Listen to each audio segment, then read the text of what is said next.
सारे पास्टर्स, सारे डिकन्स और सारे विश्वासी गण को पास्टर अमित जोसफ की ओर से जय मसीह की। और मैं प्रभु को धन्यवाद देता हूँ जो आज का नया दिन, नया सवेरा देखने के लिए एक मौका दिया प्रभु ने। और मैं आज का दिन एक विषय को हम देखने जा रहे हैं और एक विषय पर हम अध्ययन करने जा रहे हैं जो है ज्ञान। तो मेरे प्रियो, आज का विषय ज्ञान है। तो अगर आपके पास में ज्ञान नहीं है, न आप मसीही जीवन में आगे नहीं बढ़ पाओगे, न वचन पढ़ पाओगे, न यीशु को समझ पाओगे, न सेवा कर पाओगे, न दूसरों तक यीशु की गवाही दे पाओगे। इसलिए ज्ञान बहुत जरूरी है। जानते हैं ये ज्ञान कितना जरूरी है? ये ज्ञान इतना जरूरी है कि एक व्यक्ति है जिसका नाम है सुलेमान राजा। परमेश्वर ने पूछा, तुम बेटा कोई भी एक दान मांग लेना, मैं तुझे दूंगा। आपको पता है उसने क्या मांगा? उसने न सोना मांगा, न राज्य मांगा, न उसने कुछ और मांगा। उसने ज्ञान मांगा। पता है क्यों? क्योंकि उसको अपना राज्य चलाना था। और उसने कहा कि मैं कोई ऐसी मूर्खता नहीं करना चाहता हूँ राजा के पद पे होके, इसलिए मुझे ज्ञान के दान दे दे।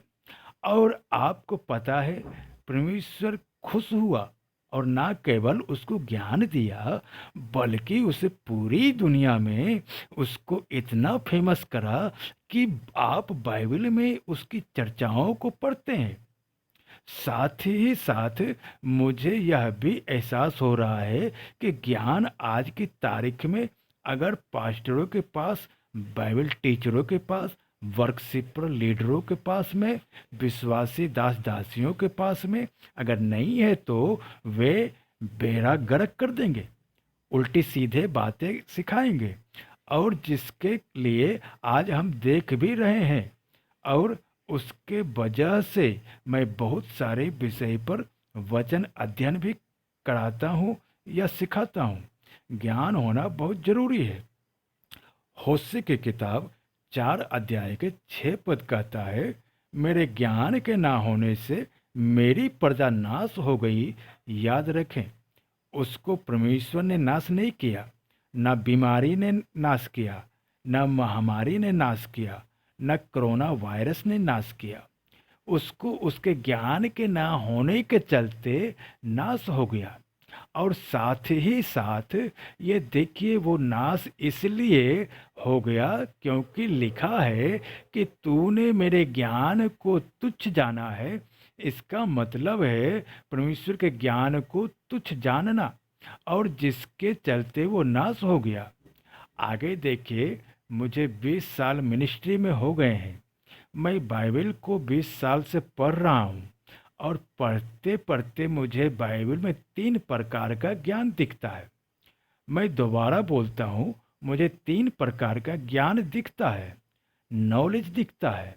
आगे देखिए, आप इन 3 तरह के ज्ञान में से किसी एक ज्ञान में हो सकते हैं। आज के तारीख में इनमें से 3 में से एक में हो सकते हैं। और साथ ही साथ आपका जो सामना है ना, ऐसे 3 तरह के ज्ञानियों मनुष्यों से आपका हो सकता है। आइए देखते हैं वो 3 ज्ञान कौन सा है। वो 3 ज्ञान कौन सा है? पहला है बुरा ज्ञान, दूसरा है अधूरा ज्ञान, और तीसरा है सच्चा ज्ञान। रिपीट करता हूं मैं दोबारा। पहला कौन सा है? बुरा ज्ञान, दूसरा है अधूरा ज्ञान, और तीसरा है सच्चा ज्ञान। इनमें से एक में से आप हैं आज। मैं प्रार्थना मेरी प्रार्थना है, मेरी प्रयास यही है, इस बाइबल वचन के शिक्षा तक आप ये तीसरे वाले में आ जाएं, जिसको कहते हैं सच्चा ज्ञान। हो सकता है कि आपके पास में पहला नंबर का बुरा ज्ञान हो। मेरा कोई अविश्वासी दोस्त, मित्र या भाई बहन अगर सुन रहे हैं तो हो सकता है बुरा ज्ञान हो। आज आप में से किसी के पास हो सकता है बुरा ज्ञान के वजह से खूब पैसा कमा रहा हो, खूब नाम कमा रहा है। मैं चाहता हूँ कि वो बात को समझे। वो टिकटॉक हो या सोशल मीडिया पर अपना प्रचार हो, हॉलीवुड हो, बॉलीवुड, या फिर संसार का कोई भी तरीका, या फिर 2 नंबर का पैसा, या फिर गलत तरीके से पैसा कमा कर वो इस बुरा ज्ञान के सामने अ, सामने तो उसका अंत बुरा ज्ञान के समान, तो उसका अंत, उसका विनाश, उसका नाश होना पक्का बात है। लेकिन उसको अगर इस वचन की शिक्षा से चेतावनी मिलती है तो प्रभु की स्तुति हो और वो बदल जाए। अधूरा ज्ञान, अधूरा ज्ञान इतना ही डेंजर है जितना ऊपर वाला बुरा ज्ञान, क्योंकि आधा ज्ञान वाले ना तो खुद ठीक से सीखते हैं, ना दूसरे को ठीक से सिखा सकते हैं। इसलिए मत्ती सुसमाचार 15 अध्याय के 14 पद कहता है कि उसको जाने दो, क्योंकि अंधे हैं, और अंधा अगर अंधे को रास्ता दिखाए तो दोनों गड्ढे में गिरेंगे। मेरी कोशिश, मेरी प्रार्थना और मेरी इच्छा ये है कि आप ये सच्चे ज्ञान में आ जाएं। आइए देखते हैं कैसे सबसे पहले बात करते हैं बुरा ज्ञान का। इसकी शुरुआत होती है अदन के बगीचे में।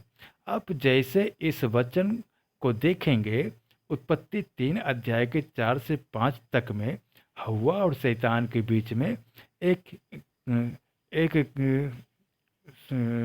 समझौता होता है। आइए देखते हैं वो कंप्रोमाइज कैसा था। लिखा है, तब सर्प ने स्त्री से कहा, तुम निश्चय ना मरोगे। यहाँ से शुरू होता है उसका ज्ञान बांटना। और आपको पता है, हव्वा फंस गई उसके जाल में। आज आदम फंस गया, और अभी तक यीशु आने के बाद भी 90% संसार को इसने अपने बुरा ज्ञान से फंसा कर रखा हुआ है। जानते हैं उसने क्या कहा? उसने उस औरत से उसने कहा, वरन परमेश्वर आप जानता है कि जिस दिन तुम उसका फल खाओगे उसी दिन तुम्हारे आंखें खुल जाएगी। और लिखा है कि तुम भले बुरे का ज्ञान पाकर, ठीक है, भले बुरे का ज्ञान पाकर परमेश्वर के तुल्य हो जाओगे। सबसे पहली बात तो ये 1,00,000% झूठ बोल रहा है। दूसरी बात, 1,00,000% बुरा ज्ञान बांट रहा है। और बेचारी हव्वा और आदम इसलिए फंस गए हैं क्योंकि वे उसको पकड़ नहीं पाए। किसको? लूसीफर को। लूसीफर यानी शैतान को पकड़ नहीं पाए, और इसके चलते ये जो है, जिस फल को खाने के लिए मना किया था उसको खा बैठे। और वहाँ से सिलसिला शुरू हुआ बुरे ज्ञान का पूरी दुनिया में। और मैं दोबारा बोलता हूँ, पूरी दुनिया में। यह बात हमको कहाँ से पता चली? बाइबल से। इसलिए मैं वापस कहता हूँ कि जिस 20 साल से मैं बाइबल को पढ़ रहा हूँ, ये 3 तरह का ज्ञान दिखा। पहला बुरा, दूसरा अधूरा, तीसरा सच्चा। इसलिए मैं आपके बीच में ये टॉपिक लेकर आया हूँ। मेरे प्रियो, अगर आप बुरा ज्ञान में हैं तो आगे देख लीजिए। आप ऐसे ज्ञान के साथ परमेश्वर के साथ नहीं चल सकते। मैं दोबारा बोलता हूँ, अगर आप ऐसे ज्ञान के साथ हैं, विश्वासियों से बात कर रहा हूँ, आप परमेश्वर के साथ में कभी नहीं चल सकते। आप ठोकर खा के बैठोगे, दूसरों को बिगाड़ कर बैठोगे, और खुद भी बिगड़ कर बैठोगे, और आप विनाश की तरफ चले जाओगे। तो मैं जब थोड़े समय किसी दूसरे से बात कर रहा था कि आज का जो विषय है सीखने लायक है, और जब तक प्रभु हमें यहाँ रखते हैं तो मेरी कोशिश है कि आप जितने भी विश्वासी अभी मेरे सुन रहे हैं, भविष्य में जितने भी सुनेंगे और जब तक ये उपलब्ध है ये सुविधा, वे भी सुनेंगे। आपको ये पता चलेगा कि ऐसे बुरे ज्ञान के साथ आप परमेश्वर के साथ नहीं चल सकते। इसको देखिए, पहला कुरिन्थी 3 अध्याय के 19 पद में क्या कहता है, क्योंकि इस संसार का ज्ञान परमेश्वर के निकट मूर्खता है। ऐसा क्यों?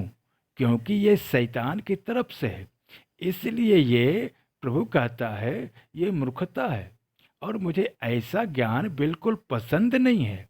फिर लिखा है कि जैसा लिखा है वह ज्ञानियों को उनकी चतुराई में फंसा देता है। कौन सा ज्ञानी? संसारिक ज्ञानी, संसार का ज्ञान। ऐसों को परमेश्वर बिल्कुल पसंद नहीं करता। तो जितने अभी मुझे सुन रहे हैं, पास्टर हैं, बाइबल टीचर हैं, वर्कशीपर हैं, म्यूजिशियन हैं, विश्वासी हैं, तो परमेश्वर को संसार के कोई भी तरीके का गाना, तरीके का प्रचार, तरीके का स्टेटमेंट, संसारिक कोई भी शायरी या कोई भी स्टेटमेंट परमेश्वर को नज़र में मूर्खता है। उसको अर्पण नहीं करना वो परमेश्वर को पसंद नहीं है। समय कम है इसलिए दूसरे मुद्दे पर आता हूँ। कहता है कि अधूरा ज्ञान। मत्ती सुसमाचार 16 अध्याय के 13 से 15 पद में आइए देखते हैं क्या कहता है। यीशु कैसरिया फिलिप्पी के देश में आकर अपने चेलों से पूछने लगा कि लोग मनुष्य के पुत्र को क्या कहते हैं। मुझे ऐसा लगता है कि यीशु मसीह अपने चेलों को एजुकेट करना चाहते थे, क्योंकि यीशु जानते थे कि बाहर मार्केट में उन दिनों की बात कर रहा हूँ, मेरी चर्चा अलग तरीके से हो रही है। हालांकि चमत्कार देख रहे हैं, मेरी रोटी जो चमत्कारी है वो खा रहे हैं, मैं आंधी तूफान को थमा रहा हूँ, अद्भुत काम कर रहा हूँ, कोढ़ियों को, अंधों को, दुष्टात्माओं को, मृगी वाले, मुर्दे सबको जिंदा कर रहा हूँ। लेकिन मेरी परिचय, मेरा नॉलेज लोगों को गलत तरीके से मिल रहा है। उसके चलते उसने पूछा, लोग क्या कहते हैं? तो जानते हैं चेलों ने क्या कहा? उन्होंने कहा कि हमने सुना है कि कुछ कहते हैं आप यूहन्ना बपतिस्मा देने वाले हैं, कोई कहते हैं आप एलिय्याह हैं, फिर कोई कहते हैं आप यिर्मयाह हैं, फिर कहते हैं भविष्यवक्ताओं में से कोई एक हैं। तो यीशु ने सुना, अच्छी बात है, चलो। लेकिन उन्होंने क्या कहा पता है? परंतु तुम मुझे क्या कहते हो? ये देखिए, परंतु तुम मुझे क्या कहते हो? उसने कहा, तुम क्या कहते हो? पतरस तुम क्या कहता है? फिलिप्पी तुम क्या कहते हो? यूहन्ना तुम क्या कहते हो? तुम तो मेरे साथ उठते हो, बैठते हो, जानते हो। तो इसका है अधूरा ज्ञान। इसका है अधूरा ज्ञान वाले वे लोग थे जिनको छुटकारा, चंगाई मिला। लेकिन यीशु चाहता था मेरे चेले कम से कम ऐसे अधूरे ज्ञान वाले के साथ ना चले। इसलिए यीशु मसीह ने उनको पूछा। और आपको पता है प्रेरितों का काम 8 अध्याय के 30 में क्या लिखा है? फिलिप्पुस ने खोजा की तरफ दौड़कर यशायाह भविष्यवक्ता की पुस्तक पढ़ते हुए सुना और पूछा, जरा ध्यान दीजिएगा, कह रहा पूछा कि तू जो पढ़ रहा है क्या उसे समझता भी है? तो इसका मतलब है कि वो चर्च तो जा रहा था, मंदिर जा रहा था, अर्पण चढ़ा रहा था, परमेश्वर के आराधना के गीत गा रहा था, लेकिन उसकी दिक्कत क्या थी पता है? अधूरे ज्ञान के साथ। इसलिए यीशु के बीच में भी कई लोग अधूरे ज्ञान के साथ था। तो यीशु ने कहा कि अधूरा ज्ञान तो मुझे बिल्कुल पसंद नहीं है। अगर मेरे पीछे चलना है तो तुम्हें पूरे जानकारी होनी चाहिए। इसलिए ये आ रहा है तीसरा, ये है सच्चा ज्ञान। तो यीशु मसीह ने उसी मत्ती सुसमाचार 16 अध्याय के 16 से 17 में 17 में मैंने खत्म किया था, 15 में अब ये दो वचन क्या कहता है। देखिए लिखा है कि पतरस ने उत्तर दिया कि तू ज्ञान तू तू यानी कि यीशु, आप ना तो यूहन्ना बपतिस्मा देने वाले हैं, ना एलिया है, ना यिर्मयाह है, ना भविष्यवक्ताओं में से कोई एक है। आप जो है ना वो परमेश्वर के पुत्र मसीह हैं। यीशु ने उत्तर दिया, जरा ध्यान से सुनिए। यीशु ने उत्तर दिया कि हे शमौन योना के पुत्र, तू धन्य है। ऐसा क्यों कहा? क्योंकि ना तो वो बुरे ज्ञान में है, ना तो वो अधूरे ज्ञान में है। अब तेरे पास में सच्चा ज्ञान आया है। इसलिए यीशु कहता है कि तू धन्य है, क्योंकि मांस और लहू ने नहीं, मतलब तेरे नॉलेज ने नहीं, तेरे खुद के पढ़ाई ने नहीं, तेरा खुद का शरीर ने नहीं, और जो तुझको दिमाग मिला उससे भी नहीं, परंतु मेरे पिता ने जो स्वर्ग में है ये बात तुझ पर प्रकट करी है। तो इसका मतलब है पतरस को कौन सा ज्ञान मिला? इसको कहते हैं अलौकिक, जिसको कहते हैं डिवाइन नॉलेज। ये यीशु मसीह चाहता था कि चेलों को मिले, क्योंकि यहाँ पर आपने अभी थोड़ी देर पहले देखा कि यहाँ ऐसे भी लोग थे जो यीशु के पीछे चलते थे। ये लोग ऐसे थे जिसको कहते हैं अधूरा ज्ञान।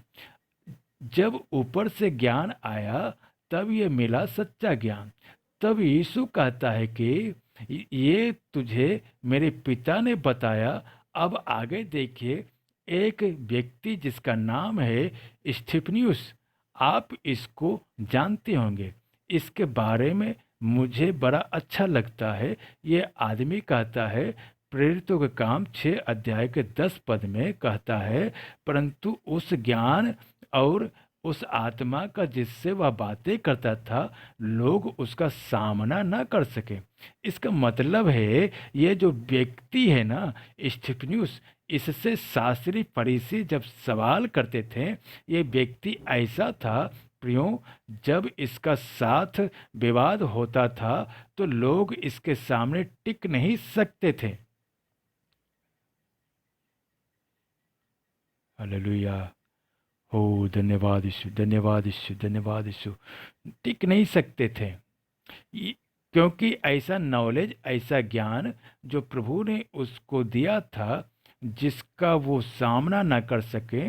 मेरे प्रियो, आपको समझना बहुत ज़रूरी है। आपको समझना बहुत ज़रूरी है। आज आप कौन से नॉलेज में हैं, बुरे, अधूरे या सच्चे? मेरा बाइबल वचन अध्ययन बड़ा शॉर्ट में है आज, आप इसको समझिए।